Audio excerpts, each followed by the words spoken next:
Hello, Space Raiders, and welcome back. My name is Eve, Y-V-E-S, Eve. The S is silent.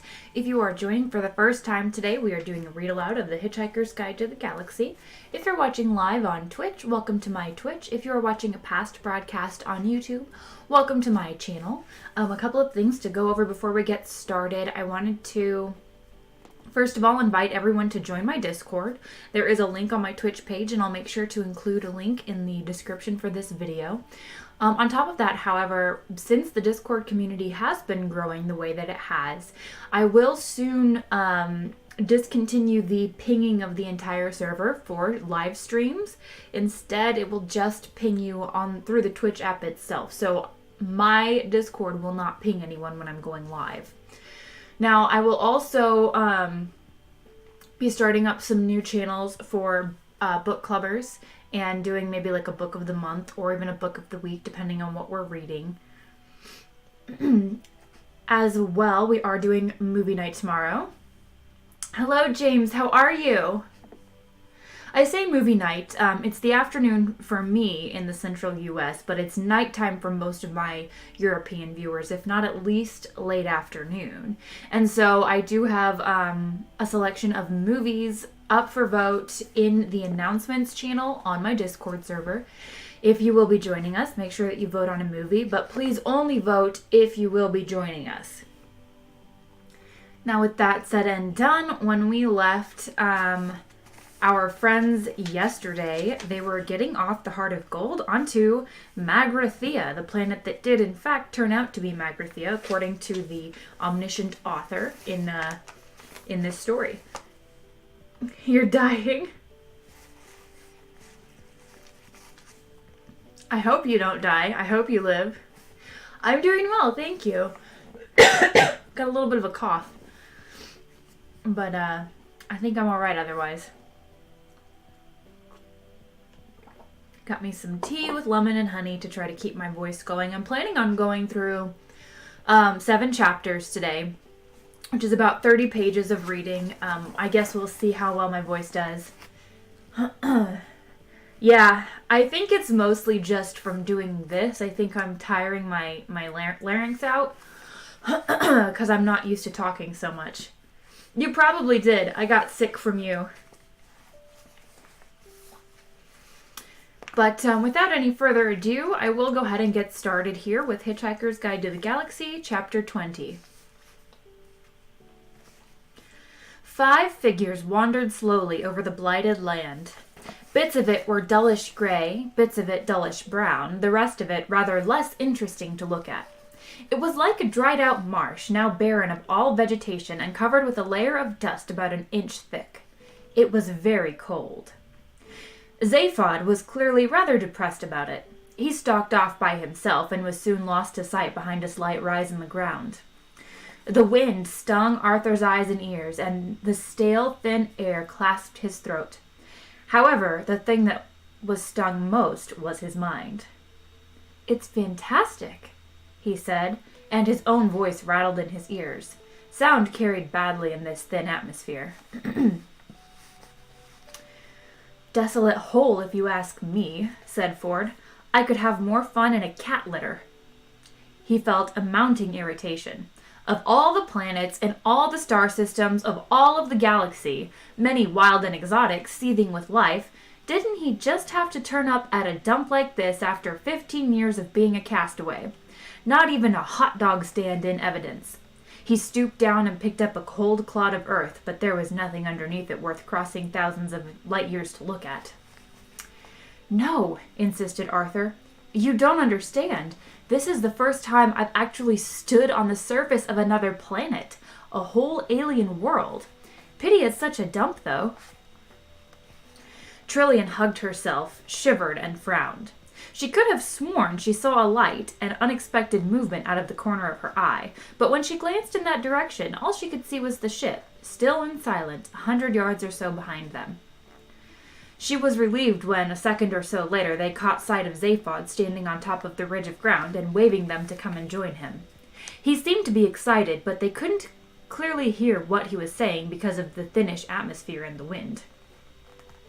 As they approached the ridge of higher ground, they became aware that it seemed to be circular, a crater about 150 yards wide round the outside. 150 yards wide. Stop.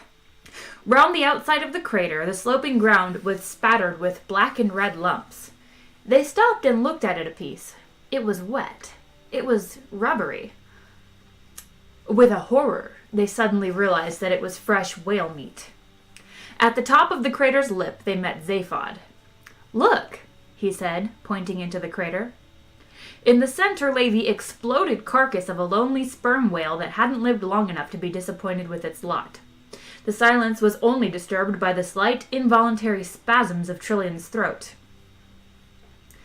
"I suppose there's no point in trying to bury it," murmured Arthur, and then wished he hadn't. "Hello, duo! Welcome back, my dear. Thanks for hosting. I truly appreciate it."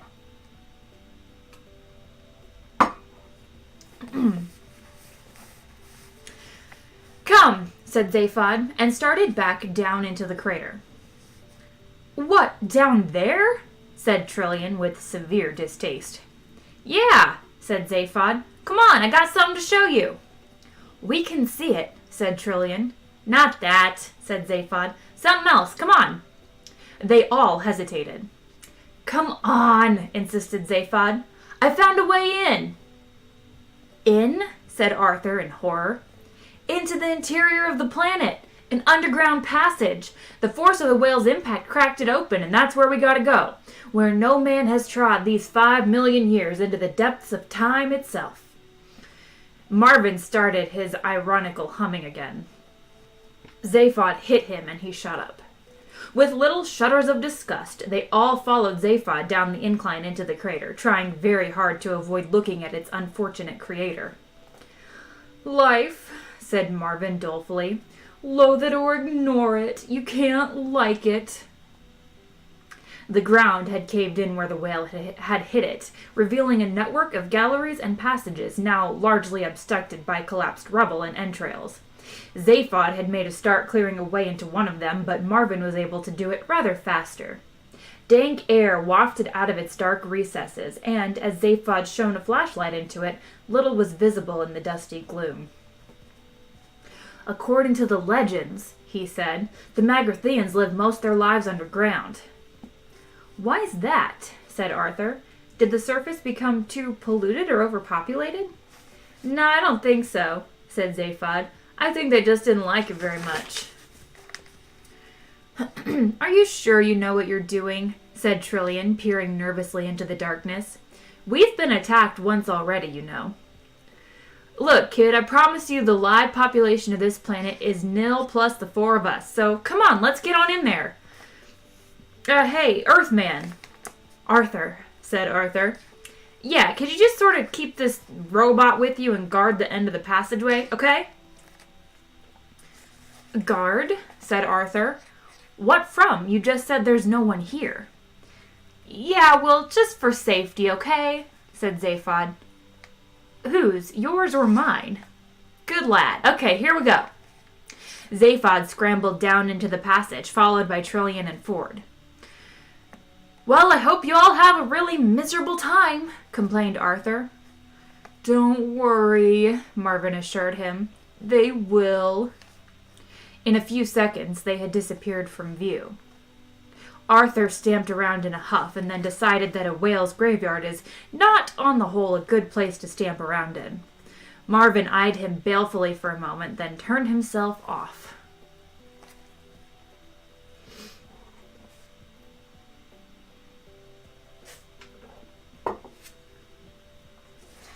Zaphod marched quickly down the passageway, nervous as hell, but trying to hide it by striding purposefully. He flung the beam around. The walls were covered in dark tiles and were cold to the touch, the air thick with decay. "There, what'd I tell you?" he said. "An inhabited planet, Magrathea." And he strode on through the dirt and debris that littered the tile floors. Trillian was reminded, unavoidably, of the London Underground, though it was thoroughly less squalid. At intervals along the walls, the tiles gave way to large mosaics, simple angular patterns in bright colors. Trillian stopped and studied one of them, but could not interpret any sense in them. She called to Zaphod. Hey, have you any idea what these strange symbols are? I think they're just strange symbols of some kind, said Zaphod, hardly glancing back.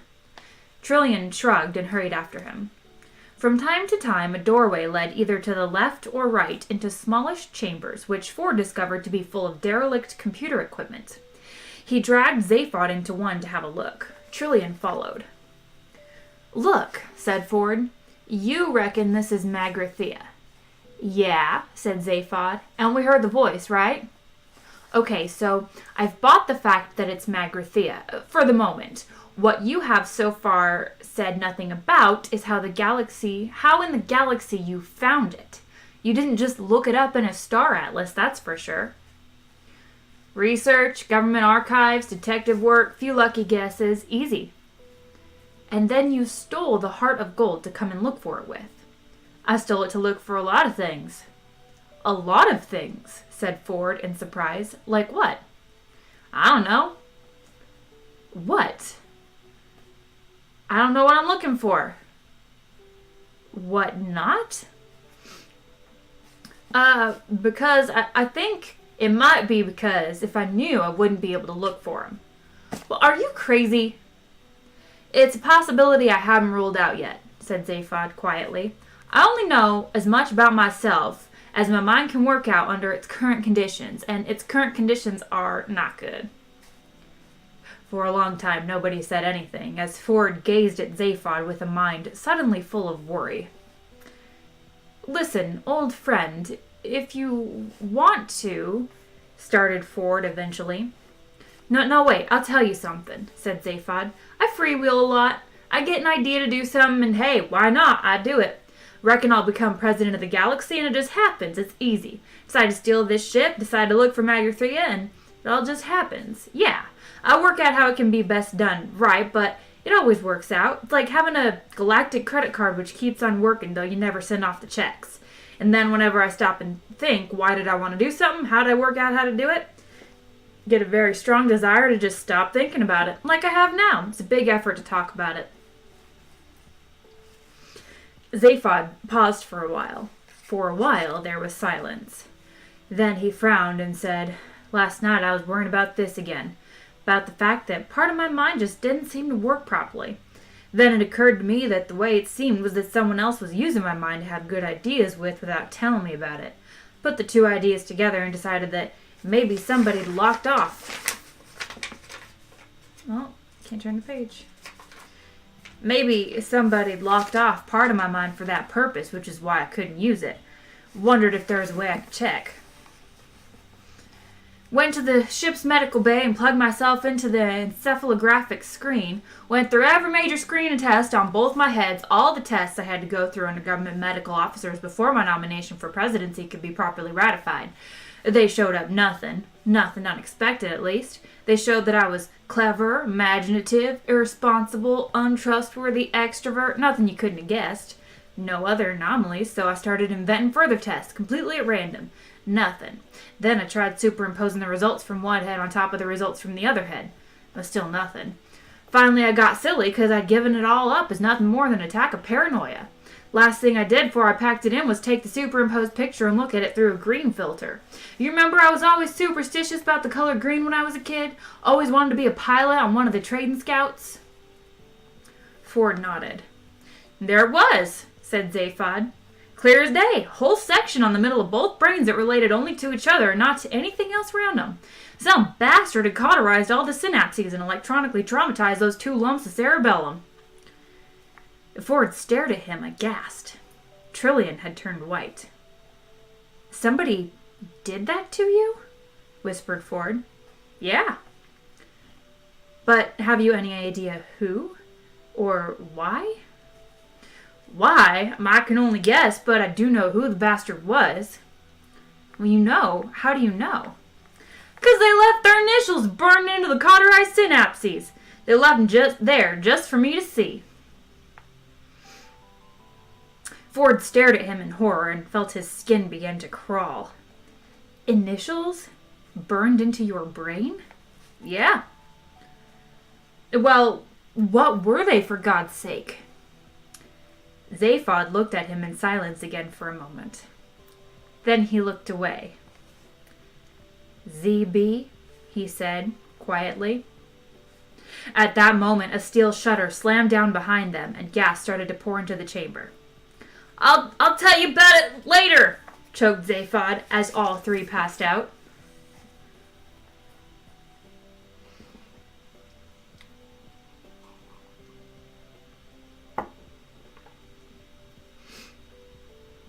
Oh no, James, you forgot your tea? I need it, because apparently I can't actually read for extended periods of time without coating my throat with something. And I did have my coffee this morning. The Hitchhiker's Guide to the Galaxy. Chapter 21.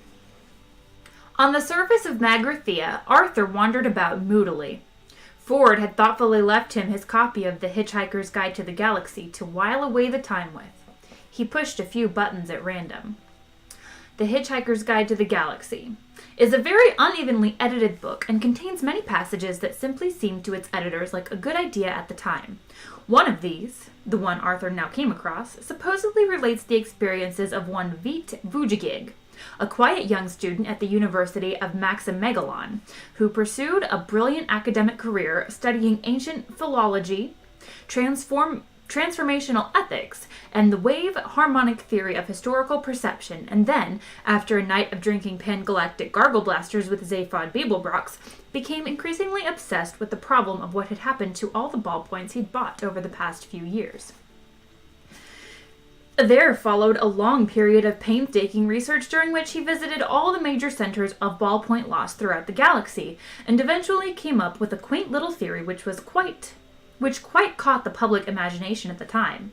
Somewhere in the cosmos, he said, along with all the planets inhabited by humanoids, reptiloids, fishoids, walking treeoids, and superintelligent shades of the color blue, there was also a planet entirely given over to ballpoint life forms, and it was to this planet that that unattended ballpoints would make their way, slipping away quietly through wormholes in space to a world where they knew they could enjoy a uniquely ball-pointed lifestyle, responding to a highly ballpoint-oriented stimuli, and generally leading the ballpoint equivalent of the good life.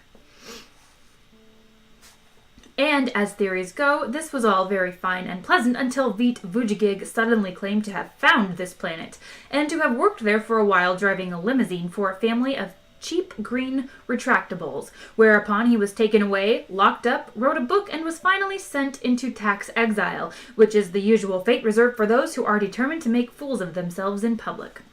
When one day an expedition was sent to the spatial coordinates that Vujigig had claimed for this planet, they discovered only a small asteroid inhabited by a solitary old man who claimed repeatedly that nothing was true, though he was later discovered to be lying. There did, however, remain the question of both the mysterious 60,000 Altarian dollars paid yearly into his Brantis Vogon bank account, and, of course, Zaphod Beeblebrox's highly profitable second-hand ballpoint business. Arthur read this, and put the book down. The robot still sat there, completely inert. Arthur got up and walked to the top of the crater. He walked around the crater. He watched two suns set magnificently over Magrathea.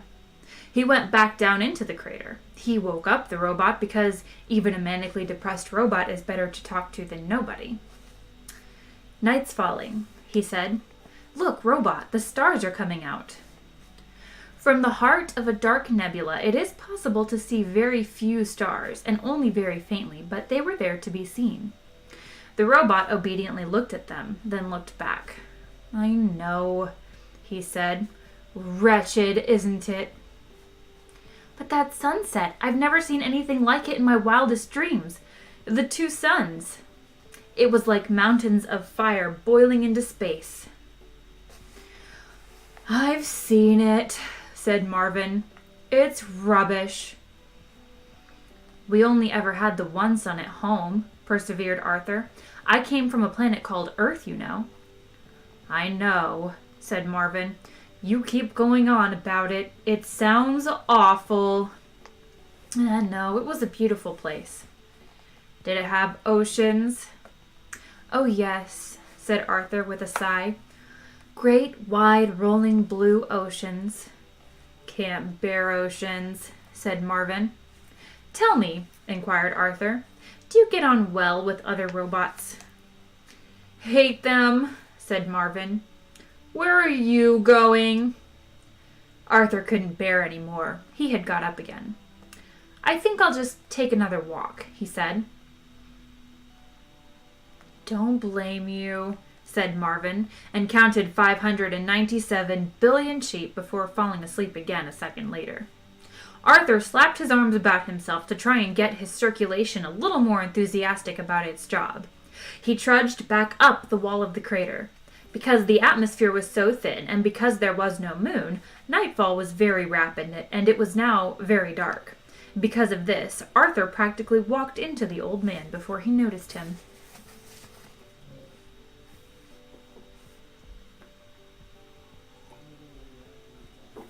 James, you finally getting your tea?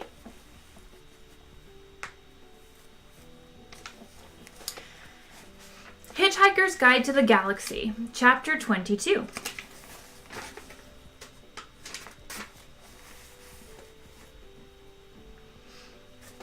He was standing with his back to Arthur, watching the very last glimmers of light sink into blackness behind the horizon. He was tallish, elderly, and dressed in a single long gray robe. When he turned, his face was thin and disgusted, careworn but not unkind, the sort of face you would happily bank with. But he didn't turn yet, not even to react to Arthur's yelp of surprise. Eventually, the last rays of the sun vanished completely, and he turned. His face was still illuminated from somewhere, and when Arthur looked for the source of the light, he saw that a few yards away stood a small craft of some kind. A small hovercraft, Arthur guessed. It shed a dim pool of light around it. The man looked at Arthur, sadly it seemed.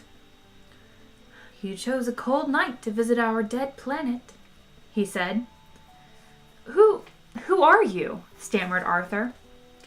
The man looked away. Again, a look of sadness seemed to cross his face. My name is not important, he said. He seemed to have something on his mind. Conversation was clearly something he felt he didn't have to rush at. Arthur felt awkward. You startled me, he said, lamely. The man looked round to him again and slightly raised his eyebrows. He said. I said you startled me. Do not be alarmed. I will not harm you. Arthur frowned at him. But you shot at us. There were missiles, he said. The man gazed into the pit of the crater. The slight glow from Marvin's eyes cast very faint red shadows on the huge carcass of the whale. The man chuckled slightly.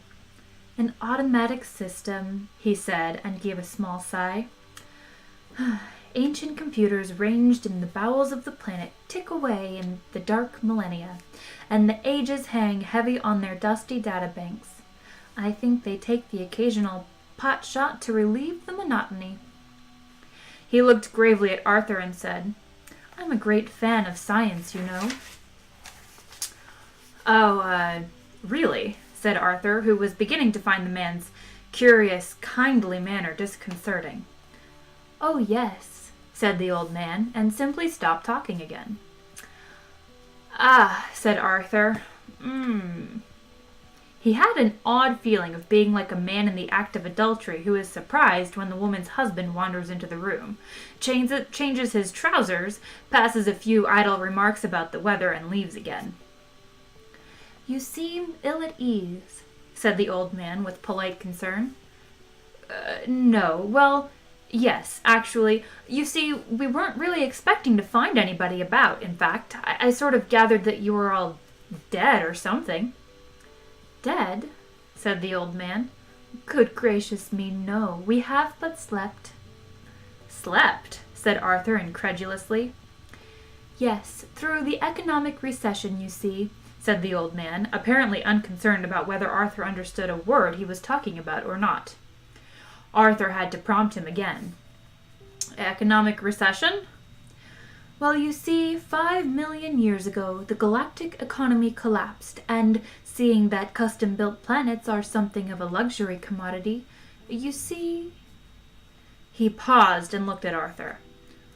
You know we built planets, do you? He asked solemnly. Well, yes, said Arthur. I'd sort of gathered. Fascinating trade, said the old man, and a wistful look came into his eyes. Doing the coastlines was always my favorite. Used to have endless fun doing the little bits in fjords, so... Anyway, he said, trying to find his thread again. The recession came, and we decided it would save a lot of bother if we just slept through it. So we programmed the computers to revive us when it was all over. The man stifled a very slight yawn and continued.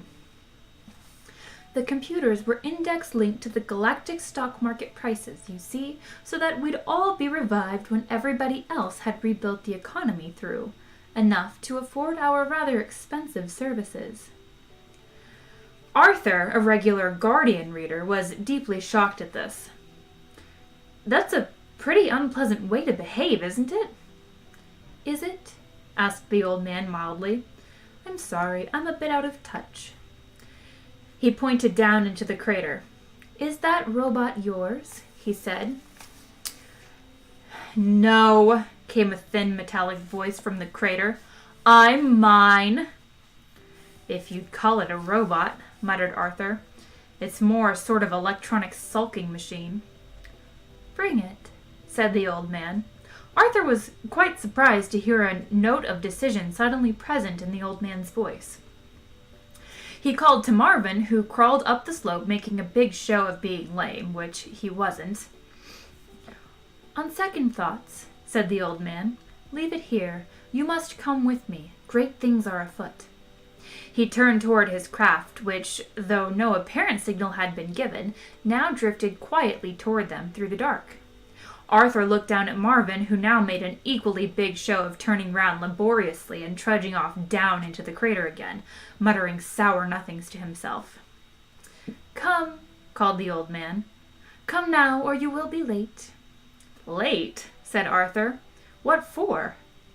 What is your name, human? Dent, Arthur Dent, said Arthur. Late as in the late Dent Arthur Dent, said the old man sternly. It's a sort of threat, you see. Another wistful look came into his tired old eyes. I've never been very good at them myself, but I'm told they can be very effective. Arthur blinked at him. What an extraordinary person, he muttered to himself. I beg your pardon, said the old man. Oh, nothing. I'm sorry, said Arthur in embarrassment. All right, where do we go? In my air car, said the old man, motioning Arthur to get into the craft, which had settled silently next to them. We are going deep into the bowels of the planet, where even now our race is being revived from its 5 million year slumber. Magrathea awakes. Arthur shivered involuntarily as he seated himself next to the old man. The strangeness of it, the silent bobbing movement of the craft as it soared into the night sky, quite unsettled him. He looked at the old man, his face illuminated by the dull glow of tiny lights on the instrument panel. Excuse me, he said to them. What is your name, by the way? My name, said the old man, and the same distant sadness came into his face again. He paused. My name, he said, is Slartibartfist. Arthur practically choked. I beg your pardon, he spluttered. Slartibartfist, repeated the old man quietly. Slartibartfist. The old man looked at him gravely. I said it wasn't important, he said. The air car sailed through the night.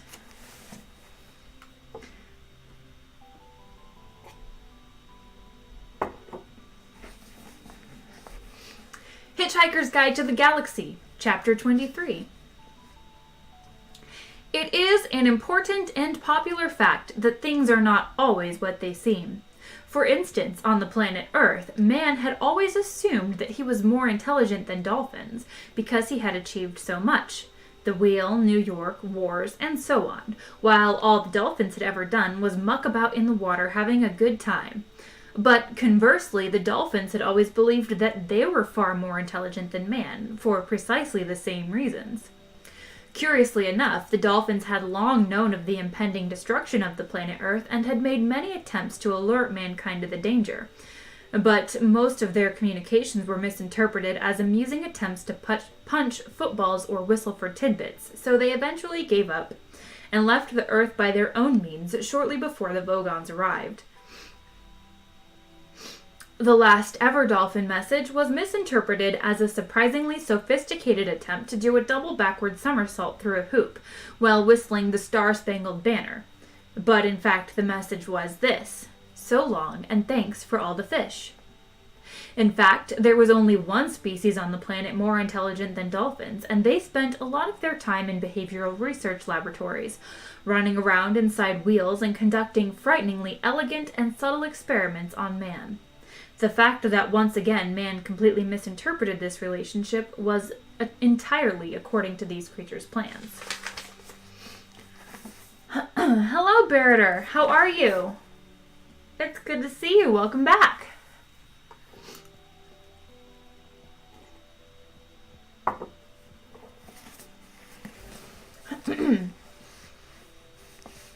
Chapter 24. Silently, the air car coasted through the cold darkness, a single soft glow of light that was utterly alone in the deep Magrathean night. It sped swiftly. Arthur's companion seemed sunk in by his own thoughts, and when Arthur tried on a couple of occasions to engage him in conversation again, he would simply reply by asking if he was comfortable enough, and then left it at that. Arthur tried to gauge the speed at which they were traveling, but the blackness outside was absolute, and he was denied any reference points. The sense of motion was so soft and slight that he could almost believe they were hardly moving at all. Oh, well, thank you, Barretter. I'm glad you like my glasses. They help me see.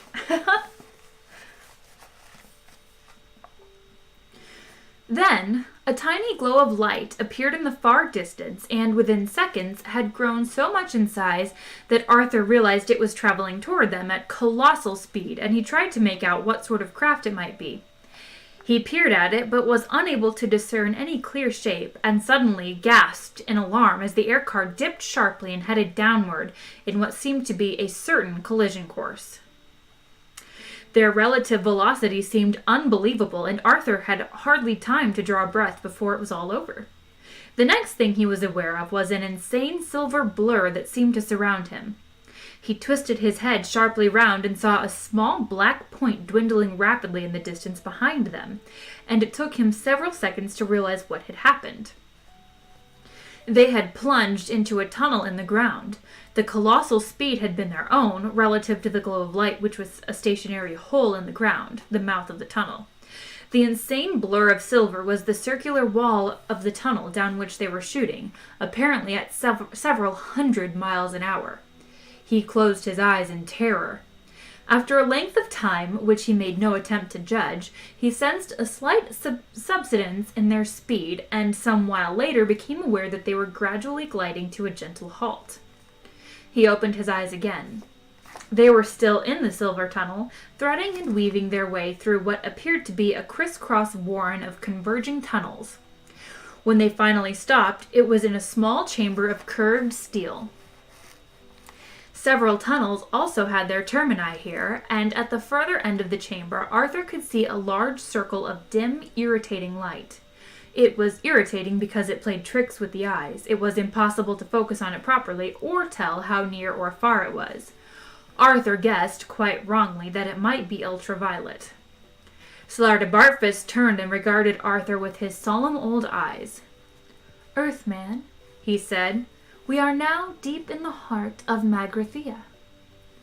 "How did you know I was an Earthman?" demanded Arthur. "These things will become clear to you," said the old man gently. "At least," he added with slight doubt in his voice. "Clearer than they are at the moment."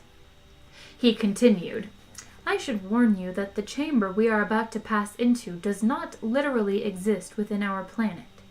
It is a little too large. We are about to pass through a gateway into a vast tract of hyperspace. It may disturb you." Arthur made nervous noises. Slartibartfast touched a button and added, not entirely reassuringly, "It scares the willies out of me. Hold tight." The car shot forward straight into the circle of light, and suddenly Arthur had a fairly clear idea of what infinity looked like.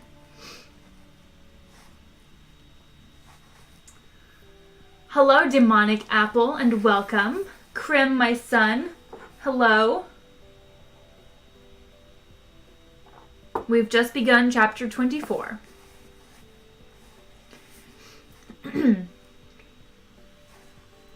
It wasn't infinity, in fact.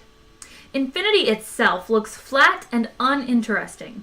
Looking up into the night sky is looking into infinity. Distance is incomprehensible and therefore meaningless. The chamber into which the air car emerged was anything but infinite. It was just very, very, very big.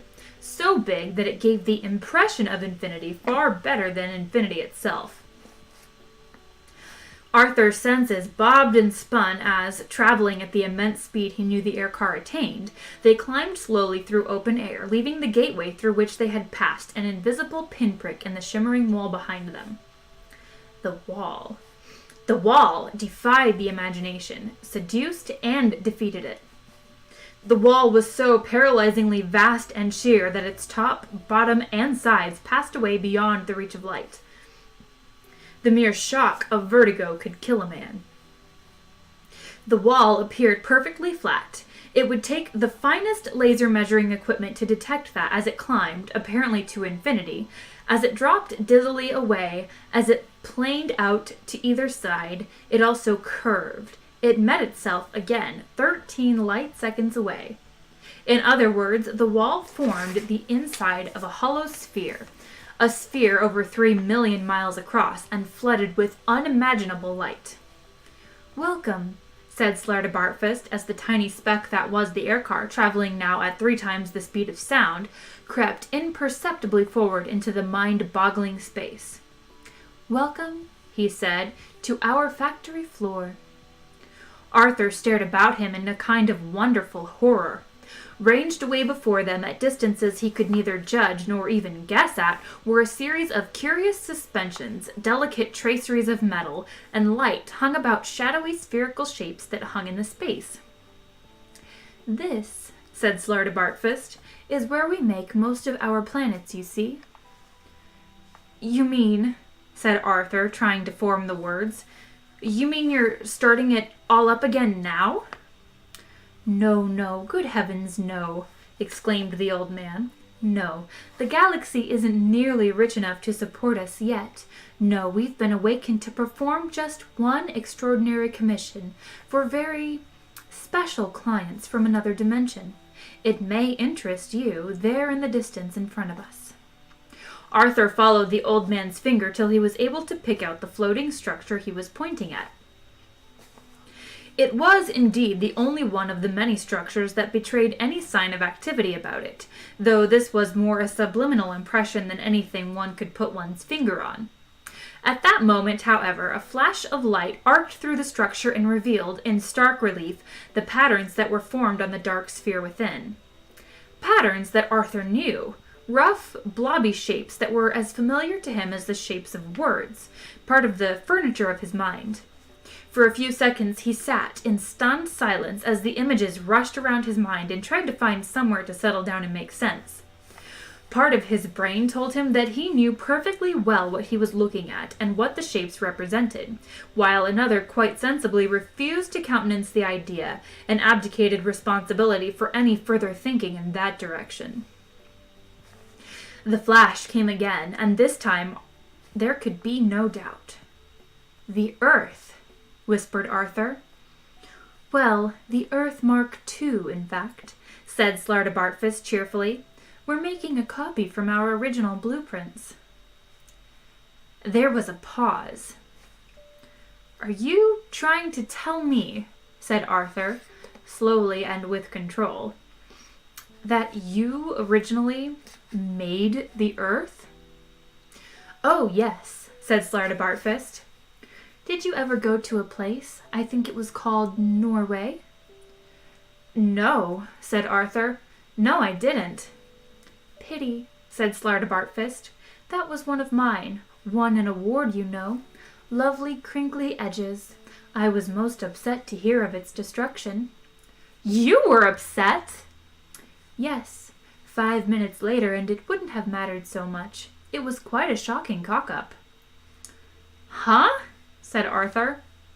The mice were furious. The mice were furious? Oh, yes, said the old man mildly. Yes, well, so I expect were the dogs and cats and duck-billed platypuses, but they hadn't paid for it, you see, had they? Look, said Arthur, wouldn't it save you a lot of time if I just gave up and went mad now? For a while, the air car flew on in awkward silence. Then the old man tried patiently to explain. Earthman, the planet you lived on was commissioned, paid for, and run by mice. It was destroyed 5 minutes before the completion of the purpose for which it was built, and we've got to build another one. Only one word was registering with Arthur. Mice, he said. Indeed, Earthman. Look, sorry, are we talking about the little white furry things with the cheese fixation and women standing on tables screaming in early 60s sitcoms? Slartibartfast coughed politely. Earthman, he said, it is sometimes hard to follow your mode of speech. Remember, I have been asleep inside this planet of Magrathea for 5 million years, and know little of these early 60s sitcoms of which you speak. The creatures you call mice, you see, they are not quite as they appear. They are merely the protrusion into our dimension of vastly hyper-intelligent and pan-dimensional beings. The whole business with the cheese and the squeaking is just a front. The old man paused, and with a sympathetic frown continued. They've been experimenting on you, I'm afraid. Arthur thought about this for a second, and then his face cleared. Ah, no, he said. I see the source of the misunderstanding now.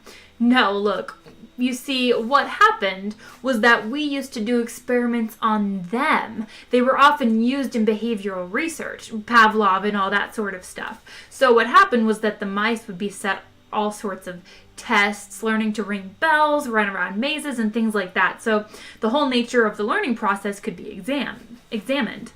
From our observations of their behavior, we were able to learn all sorts of things about our own. Arthur's voice trailed off. Such subtlety, said Slartibartfast. One has to admire it. What? Said Arthur. How better to disguise their real natures, and how better to guide your thinking. Suddenly running down a maze the wrong way, eating the wrong bit of cheese, unexpectedly dropping dead of myxomatosis? If it's finely calculated, the cumulative effect is enormous. He paused for effect. You see, Earthman, they really are particularly clever, hyper-intelligent, pan-dimensional beings. Your planet and people have formed the matrix of an organic computer running a 10-million-year research program. Let me tell you the whole story. It'll take a little time. Time, said Arthur weakly, is not currently one of my problems.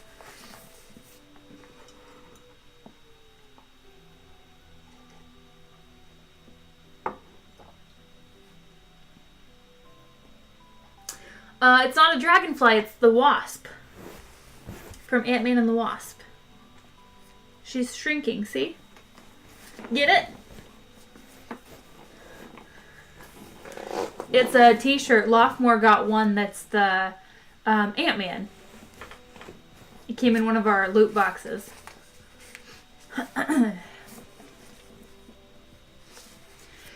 Hitchhiker's Guide to the Galaxy, Chapter 25. There are, of course, many problems connected with life, of which some of the most popular are: why are people born? Why do they die? Why do they want to spend so much of the intervening time wearing digital watches? Many, many millions of years ago, a race of hyper-intelligent pan-dimensional beings, whose physical manifestation in their own pan-dimensional universe is not dissimilar to our own, got so fed up with the constant bickering about the meaning of life, which used to interrupt their favorite pastime of Brocchian Ultra Cricket, a curious game which involved suddenly hitting people for no readily apparent reason and then running away, that they decided to sit down and solve their problems once and for all. And, to this end, they built themselves a stupendous supercomputer, which was so amazingly intelligent that even before its databanks had been connected up, it had started from "I think, therefore I am," and got as far as deducing the existence of rice pudding and income tax before anyone had managed to turn it off. It was the size of a small city. Its main console was installed in a specially designed executive office, mounted on an enormous executive desk of finest ultra mahogany, topped with rich ultra-red leather. The dark carpeting was discreetly sumptuous. Exotic pot plants and tastefully engraved prints of the principal computer programmers and their families were deployed liberally about the room, and stately windows looked out upon a tree-lined public square. On the day of the great on-turning, 2 soberly dressed programmers with briefcases arrived and were shown discreetly into the office. They were aware that this day they would represent their entire race in its greatest moment, but they conducted themselves calmly and quietly as they seated themselves deferentially before the desk, opened their briefcases, and took out their leather-bound notebooks. Their names were Lunkwil and Fook. For a few moments, they sat in respectful silence. Then, after exchanging a quiet glance with Fook, Lunkwil leaned forward and touched a small black panel.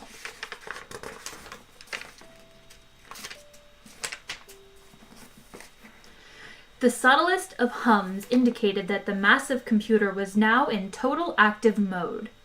After a pause, it spoke to them in a voice, rich, resonant, and deep. It said, "What is this great task for which I, Deep Thought, the second greatest computer in the universe of time and space, have been called into existence?" Lunkwil and Fook glanced at each other in surprise. "Your task, oh computer," began Fook. "No, wait a minute, this isn't right," said Lunkwil, worried. "We distinctly designed this computer to be the greatest one ever, and we're not making do with the second best. Deep Thought," he addressed the computer, are you not as we designed you to be, the greatest, most powerful computer as all time?" "I described myself as the second greatest," intoned Deep Thought, "and such I am." Another worried look passed between the 2 programmers. Lunkwil cleared his throat. "There must be some mistake," he said.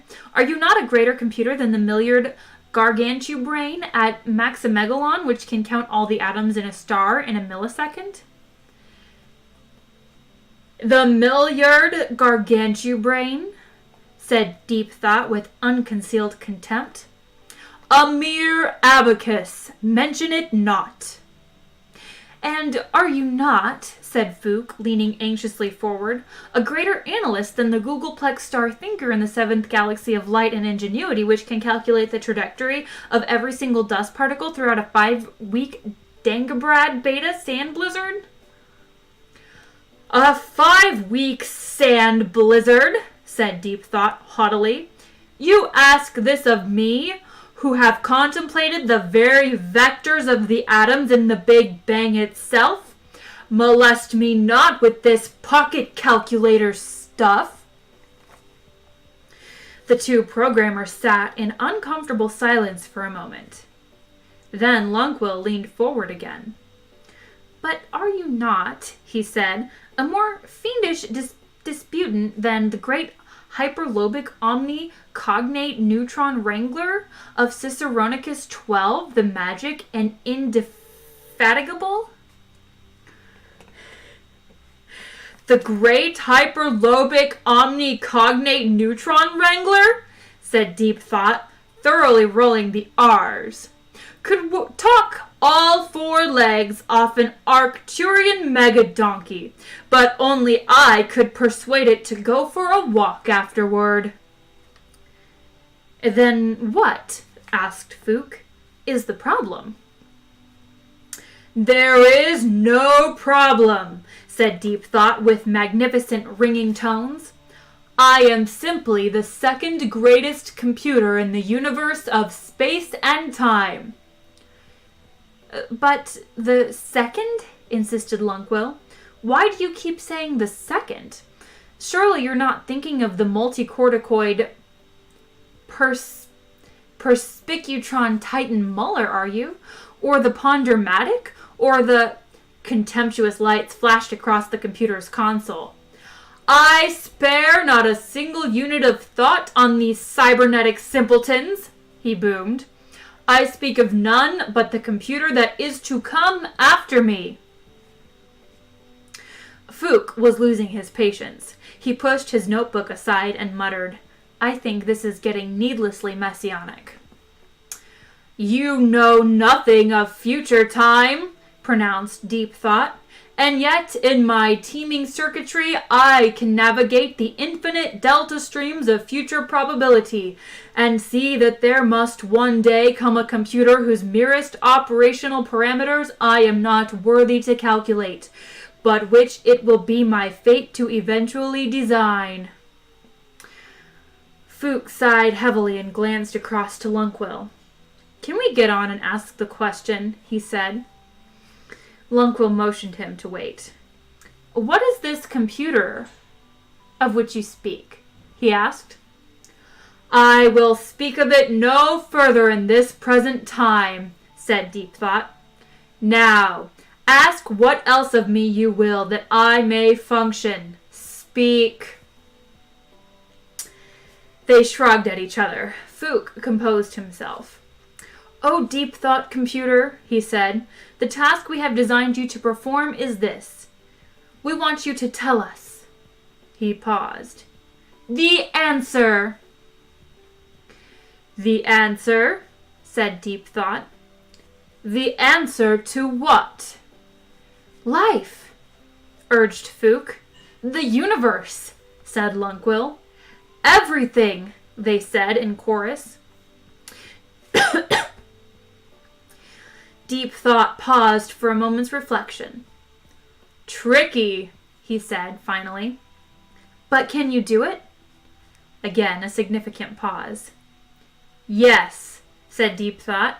I can do it.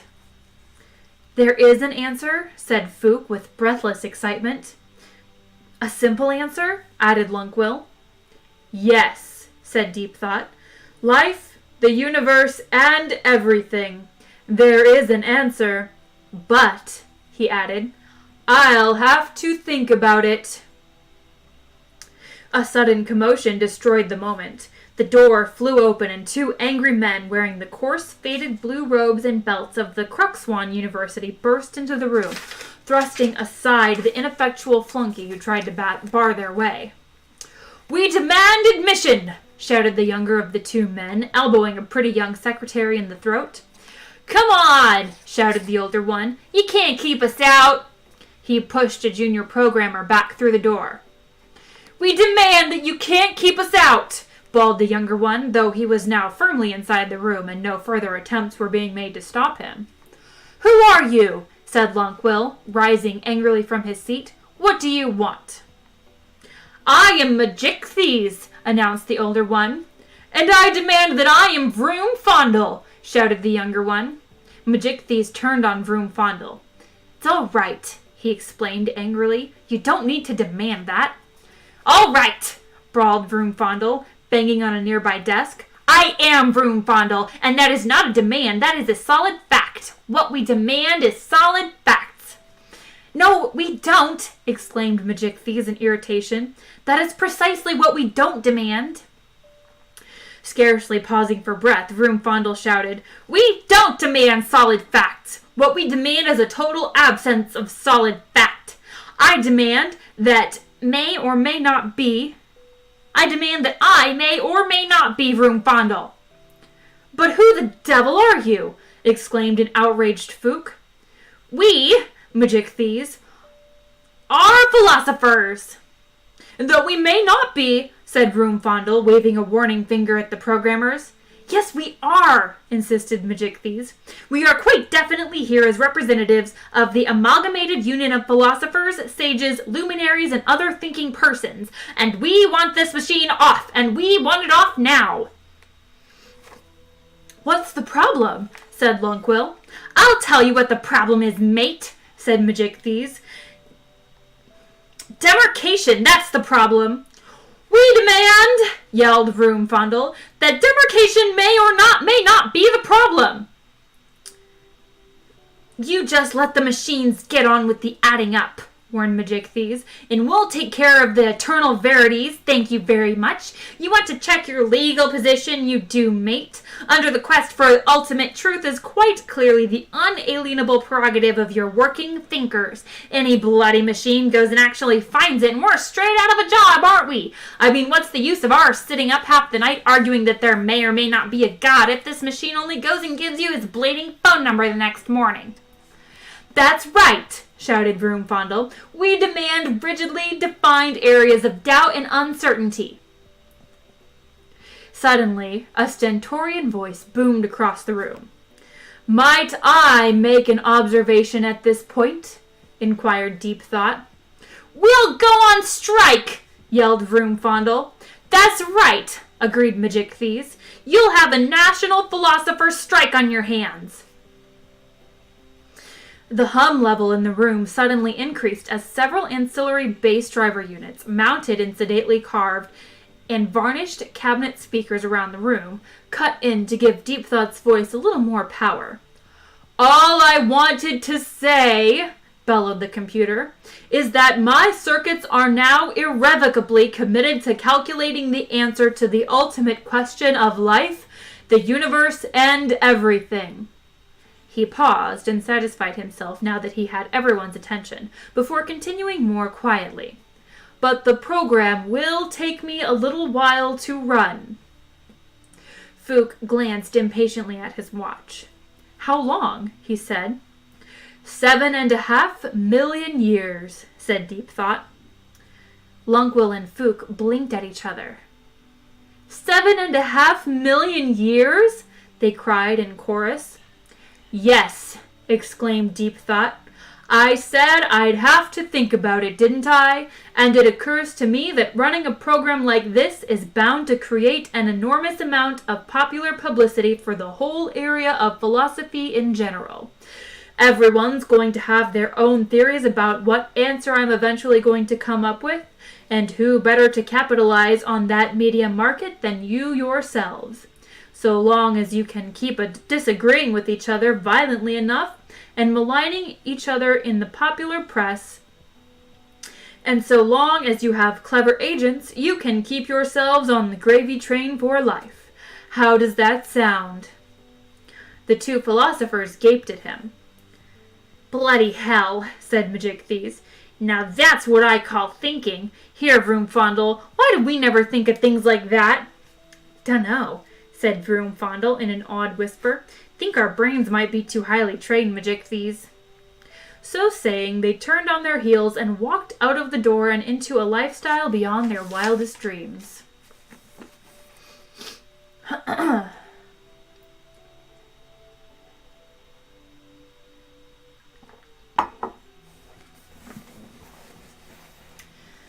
Chapter 28. Yes, very salutary, said Arthur after Slartibartfast had related the salient points of this story to him.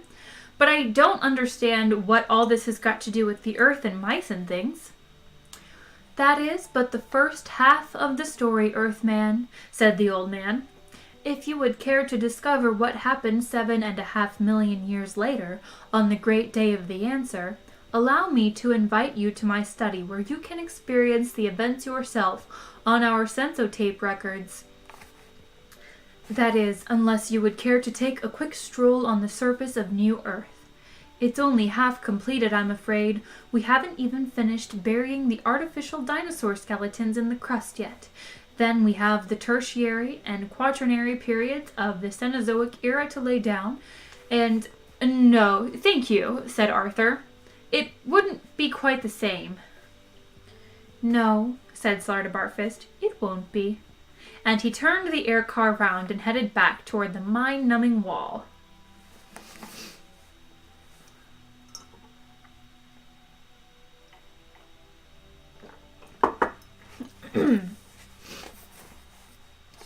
Hitchhiker's Guide to the Galaxy, Chapter 27. Slartibartfast's study was a total mess, like the results of an explosion in a public library. The old man frowned as they stepped in. Terribly unfortunate, he said. A diode blew out in one of the life support computers. When we tried to revive our cleaning staff, we discovered they'd been dead for nearly 30,000 years. Who's going to clear away the bodies? That's what I want to know. Look, why don't you sit yourself down over there and let me plug you in? He gestured Arthur toward a chair which looked as if it had been made out of the rib cage of a stegosaurus. It was made out of the rib cage of a stegosaurus, explained the old man as he pottered about fishing bits of wire out from under tottering piles of paper and drawing instruments. Here, he said, hold these, and passed a couple of stripped wire ends to Arthur. The instant he took hold of them, a bird flew straight through him. He was suspended in midair and totally invisible to himself. Beneath him was a pretty tree-lined city square, and all around it, as far as the eye could see, were white concrete buildings of airy, spacious design, but somewhat the worse for wear. Many were cracked and stained with rain. Today, however, the sun was shining, a fresh breeze danced lightly through the trees, and the odd sensation that all of the buildings were quietly humming was probably caused by the fact that the square and all the streets around it were thronged with cheerful, excited people. Somewhere a band was playing, brightly colored flags were fluttering in the breeze, and the spirit of carnival was in the air. Arthur felt extraordinarily lonely stuck up in the air above it all without so much as a body to his name, but before he had time to reflect on this, a voice rang out across the square and called for everyone's attention. A man standing on a brightly dressed dais before the building, which clearly dominated the square, was addressing the crowd over a tannoy. "O people who wait in the shadow of deep thought," he cried out. "Honored descendants of Vroomfondle and Magrathea, the greatest and most truly interesting pundits the universe has ever known. The time of waiting is over." Wild cheers broke out among the crowd. Flags, streamers, and wolf whistles sailed through the air. The narrower streets looked rather like centipedes rolled over on their backs and frantically waving their legs in the air. 7.5 million years our race has waited for this great and hopefully enlightening day, cried the cheerleader. The day of the answer. Hurrahs burst from the ecstatic crowd. Never again, cried the man. Never again will we wake up in the morning and think, who am I? What is my purpose in life? Does it really, cosmically speaking, matter if I don't go up and go to work? For today we will finally learn, once and for all, the plain and simple answer to all these nagging little problems of life, the universe, and everything.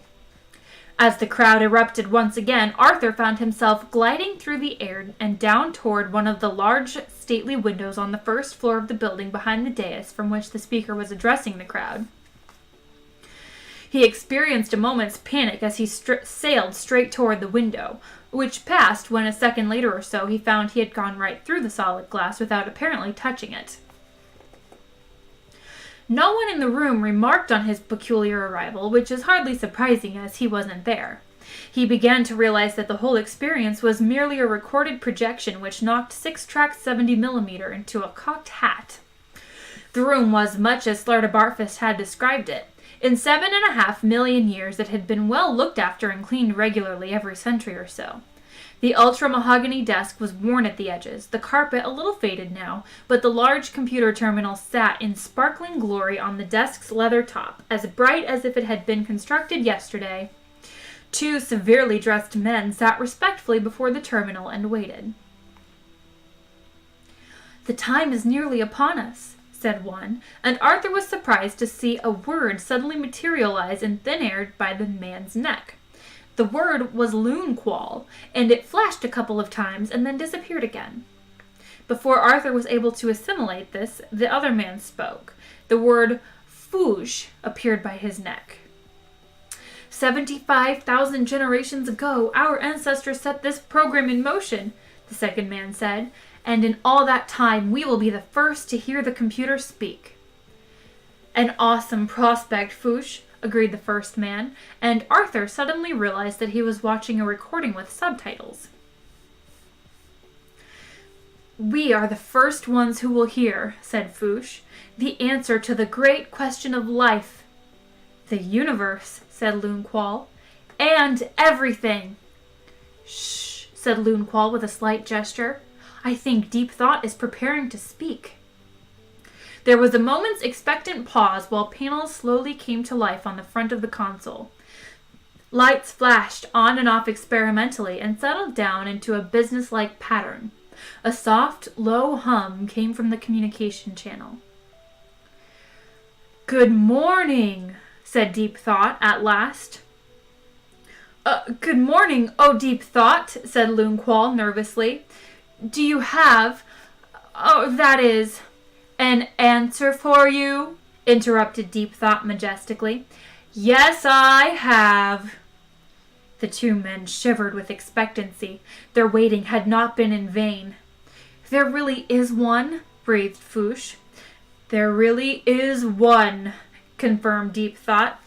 "To everything? To the great question of life, the universe, and everything?" "Yes."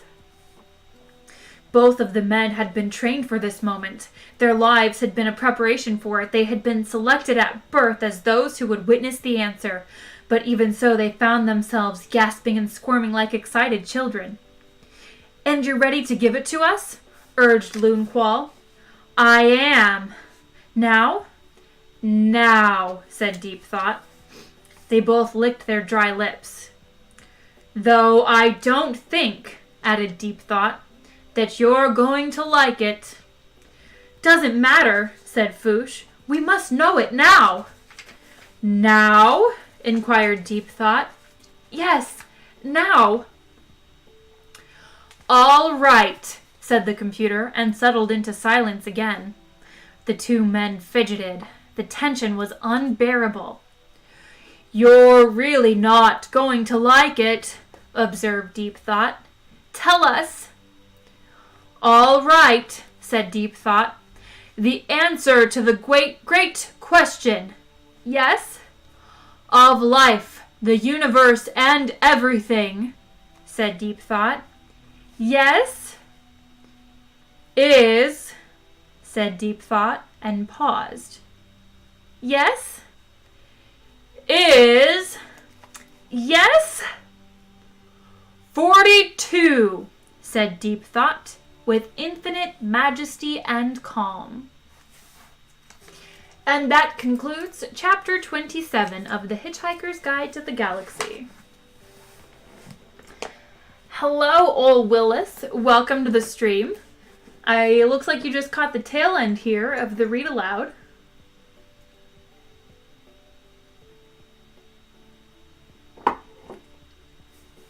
"42. The question, I suppose, then, is what is the question? So thank you guys for hanging out and for listening to me read. If you're not already in the Discord, which I'm pretty sure everyone here is, go ahead and join. I'm dropping a link in the chat right now.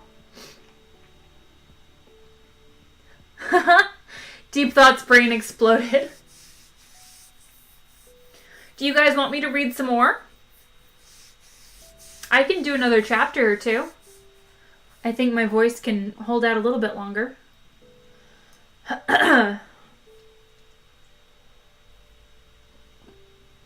Or I can just hang out for a little bit. So tomorrow, I'm hosting a movie. Let me look at the Discord and see. Error 404, answer not found. Error 42. It looks like right now the votes are going to What Happened to Monday, which is a pretty fantastic Netflix original film starring Noomi Rapace. It's pretty fun. Read more if I'm able. Yeah, I'll read a little bit more. These books are so fun. Oh, well, I'll read a little bit more then. Give the people what they want.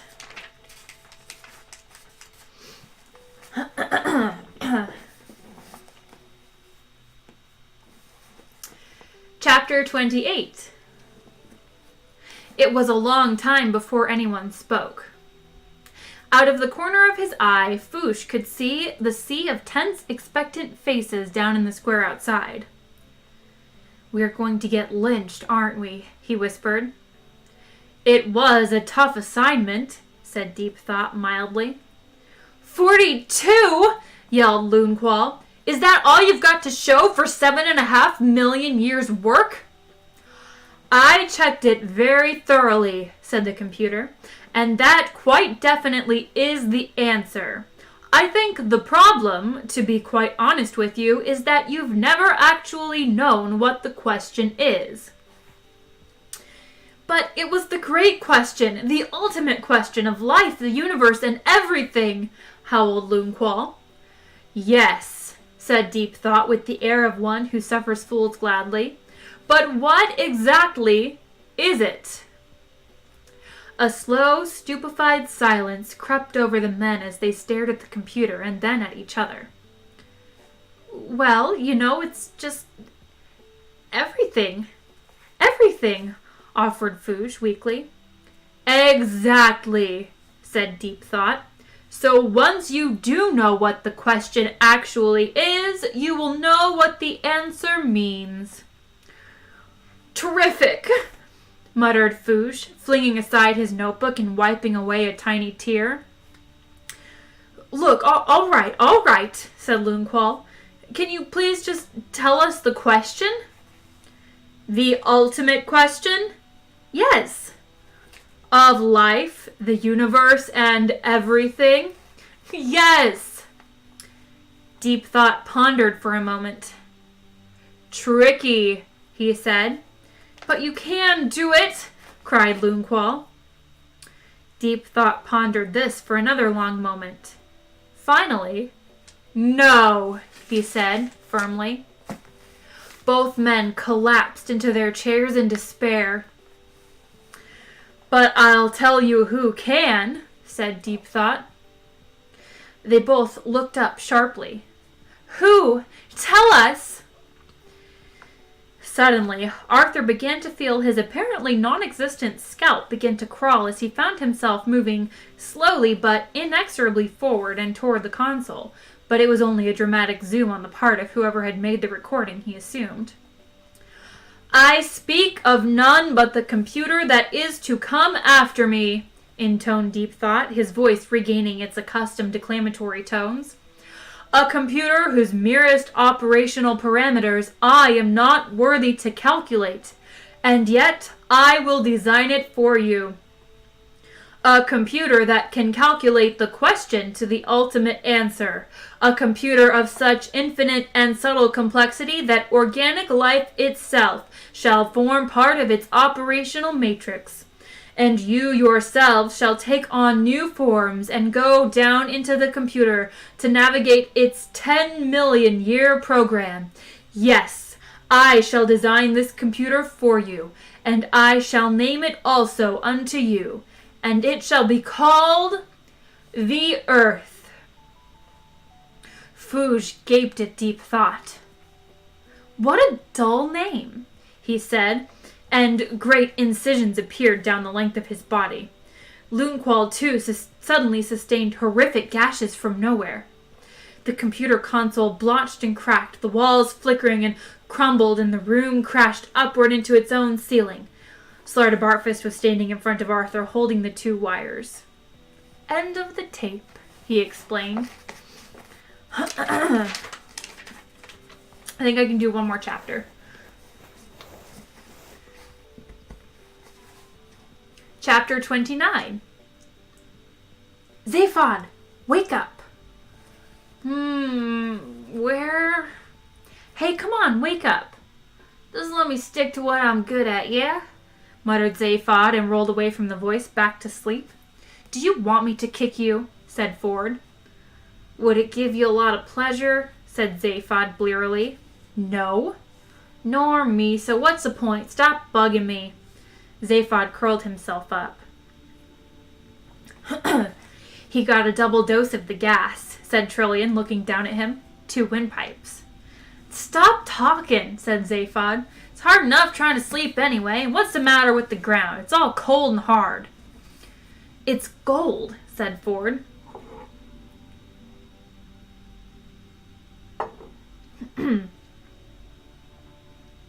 With an amazingly balletic movement, Zaphod was standing and scanning the horizon, because that was how far the gold ground stretched in every direction. Perfectly smooth and solid, it gleamed like... Well, it's impossible to say what it gleamed like, because nothing in the universe gleams in quite the same way that a planet made of solid gold does. Who put all that there? Yelped Zaphod, goggle-eyed. Don't get excited, said Ford. It's only a catalog. A who? A catalog, said Trillian. An illusion. How can you say that? Cried Zaphod, falling to his hands and knees and staring at the ground. He poked it and prodded it. It was very heavy and very slightly soft. He could mark it with his fingernail. It was very yellow and very shiny, and when he breathed on it, his breath evaporated off it in that very peculiar and special way that breath evaporates off solid gold. Trillian and I came round a while ago, said Ford. We shouted and yelled until somebody came in, and then carried on shouting and yelling till they got fed up and put us in their planet catalog to keep us busy until they were ready to deal with us. This is all sensitape. Zaphod stared at him bitterly. Ah, shit, he said. You wake me up from my own perfectly good dream to show me somebody else's. He sat down in a huff. It's that series of valleys over there, he said. Hallmark, said Ford. We had a look. We didn't wake you earlier, said Trillian. The last planet was knee-deep in fish. Fish? Some people like the oddest things. And before that, said Ford, we had platinum. Bit dull. We thought you'd like to see this one, though. Seas of light glared at them in one solid blaze wherever they looked. Very pretty, said Zaphod petulantly. In the sky, a huge green catalog number appeared. It flickered and changed, and when they looked around again, so had the land. As with one voice, they all went, yuck. The sea was purple. The beach they were on was composed of tiny yellow and green pebbles, presumably terribly precious stones. The mountains in the distance seemed soft and undulating, red peaks. Nearby stood a solid silver beach table with a frilly mauve parasol and silver tassels. In the sky, a huge sign appeared, replacing the catalog number. It said, "Whatever your tastes, Magrathea can cater for you. We are not proud." 500 entirely naked women dropped out of the sky on parachutes. In a moment, the scene vanished and left them in a springtime meadow full of cows. "Ow!" said Zaphod. "My brains!" "You want to talk about it?" said Ford. Okay, said Zaphod, and all three sat down and ignored the scenes that came and went around them. "I figured this," said Zaphod. "Whatever happened to my mind, I did it, and I did it in such a way that it wouldn't be detected by the government screening tests, and I wasn't to know anything about it myself. Pretty crazy, right?" The other two nodded in agreement. "So I reckon, what's so secret that I can't let anybody know I know it? Not the galactic government, not even myself. The answer is, I don't know, obviously, but I put a few things together and I can begin to guess. When I did decide to run for president, Oh, when did I decide to run for president? Shortly after the death of President Uden Vranks. You remember Uden, Ford? Yeah, said Ford. He was that guy we met when we were kids, the Arcturian captain. He was gas, gave us conkers when you bust your way into his mega freighter, said you were the most amazing kid he'd ever met. What's all this? Said Trillian. Ancient history, said Ford. When we were kids together on Beetlejuice, the Arcturian mega freighters used to carry most of the bulky trade between the galactic center and the outlying regions. The Beetlejuice trading scouts used to find the markets and the Arcturians would supply them. There was a lot of trouble with space pirates before they were wiped out in the Dordelis Wars, and the mega freighters had to be equipped with the most fantastic defense shields known to galactic science. They were real brutes of ships and huge. In orbit around a planet, they would eclipse the sun. One day, young Zaphod here decides to raid one on a tri-jet scooter designed for stratosphere work. A mere kid. I mean, forget it. It was crazier than a mad monkey. I went along for the ride because I got some very safe money on him not doing it, and I didn't want him coming back with fake evidence. So what happens, right? We get in his tri-jet, which he'd souped up into something totally other, crossed 3 parsecs in a matter of weeks, bust our way into a mega freighter, I still don't know how, marched onto the bridge waving toy pistols and demanded conkers. A wilder thing I have not known. Lost me a year's pocket money. For what? Conkers? The captain was this really amazing guy, Uden Vranks, said Zaphod. He gave us food, booze, stuff from really weird parts of the galaxy, lots of conkers, of course, and we had just the most incredible time. Then he teleported us back into the maximum security wing of Beetlejuice State Prison. He was a cool guy, went on to become president of the galaxy. Zaphod paused. The scene around them was currently plunged into gloom. Dark mist swirled around them, and elephantine shapes lurked indistinctly in the shadows. The air was occasionally rent with the sounds of illusory beings murdering other illusory beings. Presumably, enough people must have liked this sort of thing to make it a paying proposition. Ford, said Zaphod quietly. Yeah? Just before Uden died, he came to see me. What? You never told me. No. What did he say? What did he come to see you about? He told me about the heart of gold. It was his idea that I should steal it. His idea? Yeah, said Zaphod, and the only possible way of stealing it was to be at the launching ceremony. Ford gaped at him in astonishment for a moment, and then roared with laughter. Are you telling me, he said, that you set yourself up to become president of the galaxy just to steal that ship? That's it, said Zaphod with the sort of grin that would get most people locked away in a room with soft walls. But why? Said Ford. What's so important about having it? Dunno, said Zaphod. Think if I'd consciously known what was so important about it and what I'd need for it would have showed up on the brain screening test and I would never have passed. I think Uden told me a lot of things that are still locked away. So you think you went and mucked about inside your own brain as a result of Uden talking to you? He was a hell of a talker. Yeah, but Zaphod, old mate, you want to look after yourself, you know. Zaphod shrugged. I mean, you don't have any inkling for the reason for all this? Asked Ford. Zaphod thought hard about this, and doubt seemed to cross his mind. No, he said at last. I don't seem to be letting myself into any of my secrets. Still, he added on further reflection, I can understand that. I wouldn't trust myself further than I could spit a rat. A moment later, the last planet in the catalog vanished from beneath them, and the solid world resolved itself again. They were sitting in a plush waiting room full of glass-top tables and design awards. A tall, Magrathean man was standing in front of them. The mice will see you now, he said.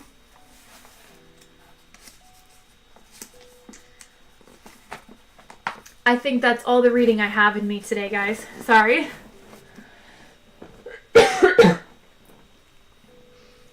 I'm starting to feel it now. My throat getting a little raw.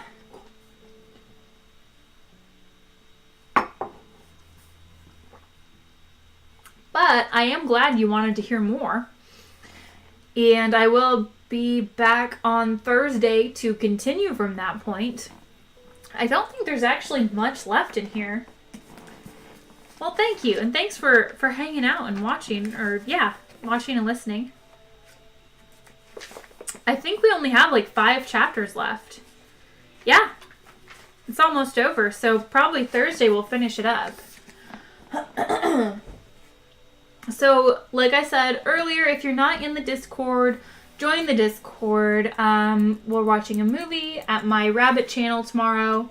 It's looking like it'll be What Happened to Monday, but if you vote on something else, obviously I'll tally tally votes till tomorrow. And yeah, I'll hang out for a little bit and chat.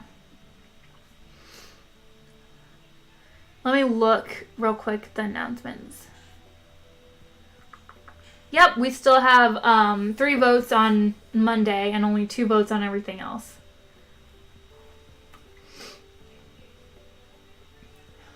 I may have strained my voice a little bit, actually. Follow my first instinct.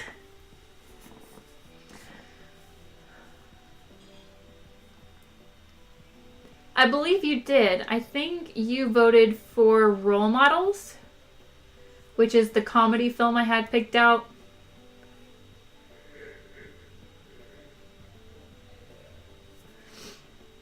So what I'm planning on doing in the Discord is I'm gonna start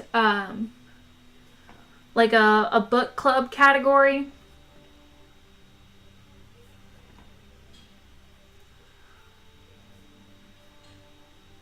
And then I'd have to figure out a couple more roles for that as well. I'm also thinking, instead of starting another category, I'm thinking about starting a whole other server, like a book club server. Might be easier. I haven't quite quite decided yet. Yeah, like maybe something where, I don't know, like my friend Guardian, she has a server where she's got a couple of friends in there that like update their like fan fictions and stuff. But I think mine would be a little more geared toward like reading and discussing.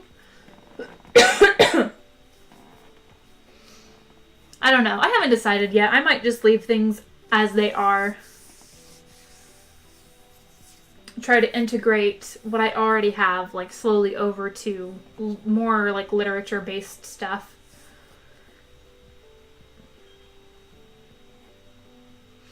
Keep reading, you know, science fiction and stuff on stream, and then maybe just do a book club where once a month we pick a book. And you definitely should, James. You definitely should write a book. Book about your life. I've thought about doing that, writing a book about my experience in the apartment industry. Because I used to be a property manager before I started, before I left my job under horrible circumstances and started doing this. But, yeah, what my ultimate goal really would be to, like, finish up and get published. Now, I know, because I'm an editor and because I've worked with authors, that your first book that you publish, it usually does not, it's like more of a marketing thing. So you wind up kind of giving away copies. Yeah, well, what you can either do if it's autobiographical and you don't try to lie or frame things in a certain perspective, I'm pretty sure you can use real names if you're writing about like your real life.